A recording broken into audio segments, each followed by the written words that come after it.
Hello everyone, আজকের এই explainer সেশনে স্বাগতম। একজন সিনিয়র প্রোডাক্ট ডিজাইনার হিসেবে আমি আজ আপনাদের মেন্টরের ভূমিকায় থাকব। আজ আমরা কথা বলবো ইউজার ইন্টারফেস ডিজাইনের একটা গেম চেঞ্জার টপিক নিয়ে, মিলার্স ল। ইন্টারফেসের কগনিটিভ লোড কিভাবে সামলাতে হয় আর ডিজাইনে একদম পারফেক্ট ক্ল্যারিটি কিভাবে আনা যায়, সেটাই আজ আমরা একদম ধাপে ধাপে শিখব। শুরুতেই একটা প্রশ্ন নিয়ে মাথা ঘামানো যাক। মানুষের মস্তিষ্ক আসলে ঠিক কতগুলো তথ্য একসাথে ওয়ার্কিং মেমোরিতে ধরে রাখতে পারে? আমরা অনেকেই হয়তো ভাবি, আরে আমাদের ব্রেন তো সুপার কম্পিউটার, অনেক কিছুই একসাথে মনে রাখতে পারে। কিন্তু সত্যি বলতে ইন্টারফেস ডিজাইনের ক্ষেত্রে আমাদের এই ধারণাটা একদমই ভুল। চলুন দেখি সায়েন্স আসলে কি বলছে। আজকের এই সেশনে আমরা মূলত যা যা দেখব তা হল মিলার্স লরের ব্যাকগ্রাউন্ড, এরপর ম্যাজিক 7-এর সেই বিখ্যাত কনসেপ্টের আসল সত্যিটা জানব, তারপর দেখব চাঙ্কিংয়ের ম্যাজিক, কিছু রিয়েল লাইফ ইন্টারফেস অডিট করব, একটা কমপ্লেক্সিট চেকআউট ফর্মকে কিভাবে সিম্পল করা যায় তার টিউটোরিয়াল দেখব, আর শেষে থাকবে ডিজাইনারদের জন্য একটা মাস্ট হ্যাভ চেকলিস্ট। তো চলুন শুরু করা যাক আমাদের প্রথম টপিক, মিলার্স লয়ের উৎপত্তি এবং কগনিটিভ লোডের মূল ভিত্তি। গল্পটা শুরু ১৯৫৬ সালে। হার্ভার্ড ইউনিভার্সিটির সাইকোলজি প্রফেসর জর্জ মিলার একটা যুগান্তকারী পেপার পাবলিশ করেন। সেখানে তিনি মানুষের তথ্য প্রসেস করার লিমিটেশনগুলো তুলে ধরেন। পোলাকের এই ডেটা প্লটটার দিকে খেয়াল করুন। এখানে খুব পরিষ্কার দেখা যাচ্ছে, যখনই তথ্যের পরিমাণ বা ইনপুট অনেক বেড়ে যায়, আমাদের মস্তিষ্ক কিন্তু সবকিছু একসাথে নিখুঁতভাবে মনে রাখতে রীতিমতো হিমশিম খায়। ডিজাইনার হিসেবে আমাদের একটা বেসিক জিনিস বুঝতে হবে, শর্ট টার্ম আর লং টার্ম মেমোরির পার্থক্য। ওয়ার্কিং বা শর্ট টার্ম মেমোরি হল ব্রেনের এমন একটা অস্থায়ী জায়গা যেখানে কোনো ইনফরমেশন স্রেফ ১৫ থেকে ৩০ সেকেন্ডের মতো থাকে। এখানেই কাজ করে অ্যাভেলেবিলিটি হিউরিস্টিক, মানে হল মানুষ সেই তথ্যের উপর ভিত্তি করেই চট করে ডিসিশন নেয় যেটা তাদের ব্রেনে সবচেয়ে দ্রুত মনে পড়ে। তাই আমাদের ডিজাইন এমন হওয়া উচিত যেন ইউজারের এই লিমিটেড মেন্টাল স্পেসে কোনোভাবেই ওভারলোড না হয়।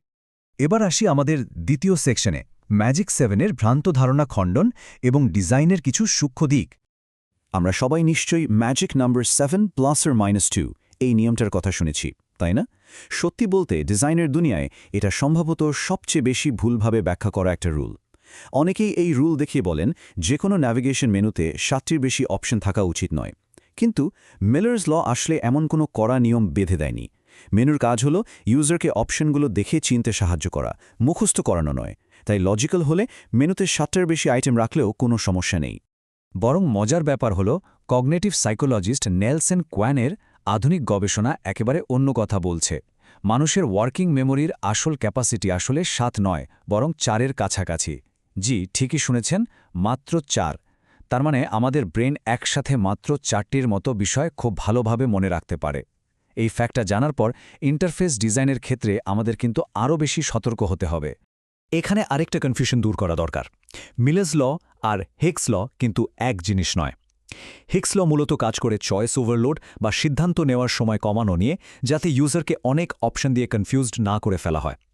অন্যদিকে মিলার্স লয়ের ফোকাস হল কগনেটিভ লোড বা মানসিক চাপ কমানো, অর্থাৎ অনেকগুলো তথ্য থাকলে সেগুলোকে কিভাবে গ্রুপ করে সাজালে ব্রেইনের প্রসেস করতে সুবিধা হবে, সেটাই মিলার্স লয়ের মূল কথা। তো এই মানসিক চাপ কমানোর সবচেয়ে পাওয়ারফুল উপায় কি, সেটাই জানবো আমাদের 3 নম্বর সেকশনে, চ্যাঙ্কিং বা গ্রুপ করার জাদুকরী ক্ষমতা। একবার ভেবে দেখুন, টানা 11 ডিজিটের একটা ফোন নম্বর মনে রাখা কতটা কষ্টের। কিন্তু এই একই নম্বরকে যখন ছোট ছোট ভাগে বা চাঙ্কে ভাগ করে ফেলা হয়, তখন কিন্তু এক দেখাতেই মনে রাখা যায়। ঠিক যেমনটা আমরা স্ক্রিনে দেখছি। এই যে ছোট ছোট লজিক্যাল গ্রুপে তথ্যকে ভাগ করার প্রসেস, এটাই হলো চাঙ্কিং। এটা জাস্ট ম্যাজিকের মতো কাজ করে, ইউজারের টোটাল মেন্টাল এফার্ট একদম কমিয়ে দেয়।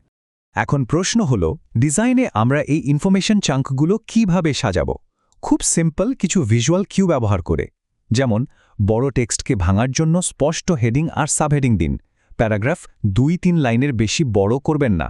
ইনপুট ফিল্ডগুলোতে অটো ফরম্যাটিং ব্যবহার করুন, যাতে ফোন নম্বর বা তারিখ টাইপ করার সময় তা নিজে থেকেই চাঙ্ক হয়ে যায়। আর সব শেষে সেকশন আলাদা করতে ব্যাকগ্রাউন্ড কালার এবং প্রচুর হোয়াইট স্পেস ব্যবহার করুন। হোয়াইট স্পেস কিন্তু কগনিটিভ লোড কমানোর ক্ষেত্রে একটা দারুণ অস্ত্র।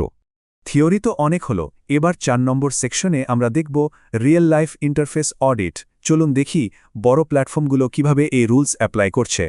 কয়েকটি পপুলার অ্যাপের দিকে তাকালেই ব্যাপারটা ক্লিয়ার হয়ে যাবে। অ্যামাজনের কথা ধরুন, এত প্রোডাক্ট, কিন্তু তারা ক্যাটেগরিগুলোকে সাইজ, কালার বা ফিচারের ভিত্তিতে বাম দিকে সুন্দর করে চাঙ্ক করে রেখেছে। আবার নেটফ্লিক্সের দিকে দেখুন, তারা কিন্তু মুভির কোনো বিশাল লিস্ট ধরিয়ে দেয় না, বরং প্রায় 6টার মতো অপশন নিয়ে ছোট ছোট ক্যারাজেল রো বানায়। ফিগমার মতো কমপ্লেক্স টুল তাদের ফাংশনগুলোকে মাত্র 8টি মূল ক্যাটাগরির আন্ডারে সাজিয়েছে। আর স্ল্যাকের অনবোর্ডিং প্রসেস খেয়াল করলে দেখবেন তারা একসাথে সব ইনফরমেশন না চেয়ে প্রোগ্রেসিভ ডিসক্লোজার ব্যবহার করে ধাপে ধাপে আগায়। এই পর্যায়ে আমাদের 5 নম্বর সেকশনে আমরা একটা প্র্যাকটিক্যাল টিউটোরিয়াল দেখব কিভাবে একটা কমপ্লেক্সি চেকআউট ফর্মকে ধাপে ধাপে সিম্পল করা যায়। ই কমার্স সাইটে একটা খুব বাজে ডিজাইনের উদাহরণ হল একই স্ক্রিনে শিপিং অ্যাড্রেস, ডেলিভারি অপশন আর পেমেন্ট ডিটেলস একসাথে ইউজারকে গুছিয়ে দেওয়া। এতে ইউজারের মাথায় যে পরিমাণ কগনিটিভ লোড পড়ে তার কারণে অ্যানালাইসিস প্যারালাইসিস তৈরি হয়। ফলাফল, ইউজার বিরক্ত হয়ে কেনাকাটা অসম্পূর্ণ রেখেই ওয়েবসাইট থেকে বেরিয়ে যায়। তাহলে এর একদম পারফেক্ট সলিউশন কি? সলিউশন হল ইটারেটিভ চেকআউট চাঙ্কিং।